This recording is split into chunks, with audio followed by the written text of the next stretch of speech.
रायगढ़ जिले के रोहा में doctor CD Deshmukh city hall का नायब वजीर आला अजीत पवार ने इफ्तिताह किया।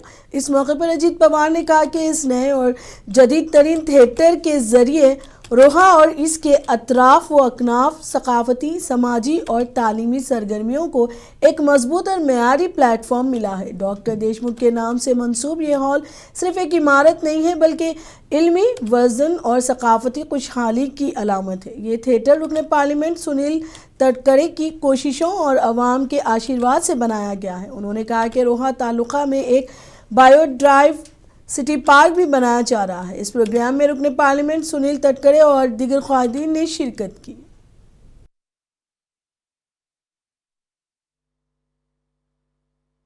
आपल्याला ऐकायला मिळतात समाजामध्ये हे आपल्या सगळ्यांचं दुर्दैव आहे, परंतु त्याकरता देखील सगळ्यांनी आत्मचिंतन करण्याची नितांत गरज आहे अशा प्रकारे मला या निमित्तानं वाटतं। इतर खूप काही गोष्टी डॉक्टर चिंतामणराव देशमुख साहेबांच्याबद्दल आपल्याला सांगता येतील, परंतु मला सगळ्यांना मला माहिती आहे की माझ्या भाषणाच्या नंतर आपले सिने अभिनेता भरत जाधव साहेबांचं मोरूची मावशी हे नाटक असल्यामुळे सगळे आपण ते नाटक बघायला आतुर झालेलं आहात आणि त्याच्यामुळं फार काही तुम्हाला माझं भाषण ऐकायचं असेल काही मला तरी वाटत नाही आहे। पण उगीच तटकरे साहेबांनी सांगितलं आता अजित पवारांचे विचार ऐका, कशाचे विचार ऐका आणि कशाचं काय।